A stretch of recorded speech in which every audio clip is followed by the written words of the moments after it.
Alright, so we're going to learn how to write a narrative essay that's actually good, because this week you are going to be doing your first 5-paragraph narrative essay of the year. So in 6th grade, narrative essays, informative essays, and persuasive essays are a big part of our writing curriculum. So this is important for you to pay attention.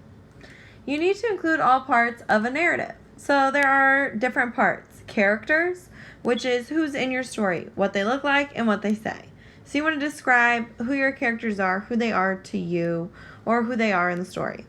The setting, where does your story take place? Describe the location. Tell us the location.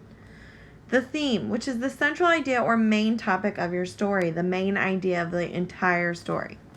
The plot is the sequence or order of events that make up your story. So a beginning, a middle, and an end are part of the plot. Dialogue are what the characters say. And now that you're in 6th grade, you get to use quotation marks to show what they said out loud or what their conversations are. And then conflict, which is the main problem that occurs in your story, and resolution, what fixes the problem or resolves the issue that happened in your story. These are all the really important parts of a narrative.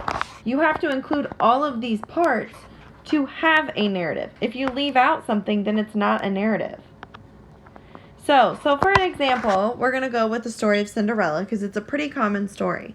So some of the characters are Prince Charming, Cinderella, the stepsisters, the stepmother, fairy godmother.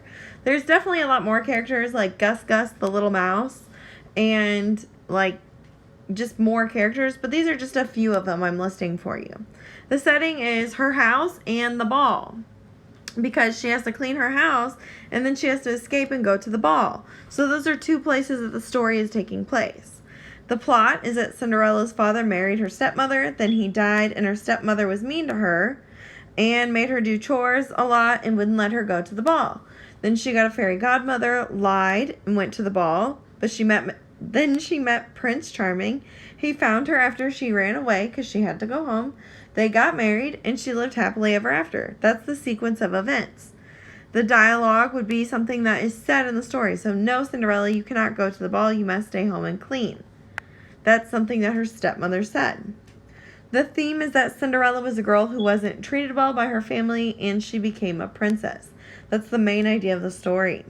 The conflict is Cinderella wanted to go to the ball, but she was told she couldn't by her stepmother. And the resolution is Cinderella's fairy godmother came to help her and get ready for the ball, get to the ball, and Cinderella was rescued by Prince Charming because he fell in love with her, so she lived happily ever after.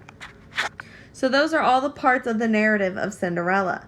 And a narrative, you need to remember, is any story. So it's not an essay about planets, it's a story, something that happens. You're telling a story. So your turn. Your assignment this week is to write a narrative about something that happened in your life that frightened you. This can be something small or something big. So you need to list out all the parts of your narrative before you write your narrative. I will do an example. So this is what I'm going to do to show you. So my story is about the time that my dog Bean ran away. So my characters are Olivia, Jenny, and Todd. Jenny is my mom and Todd is my dad. The setting is my backyard in my neighborhood. The theme is Bean got out of the fence and ran away, and I was scared and had to find her. The dialogue would be, Mom, Bean got loose from the backyard, and I don't know where she is. I need your help. The conflict is Bean ran away from home. The resolution is Bean was found safely in my neighbor's yard. And the plot is first I let Bean outside to go to the bathroom. Then I was busy cleaning my house.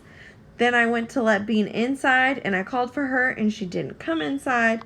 I looked outside, and she was gone. I called my parents. They came to help me find her. She was found in my neighbor's yard sleeping. I brought her home, and we cuddled. And then I learned to double-check the gate is latched each time she goes out in the future. So then, after you list out your parts of the story, you have to start actually writing it. And you have to write it in order. You don't want to put any flashbacks or flash forwards, just what happened.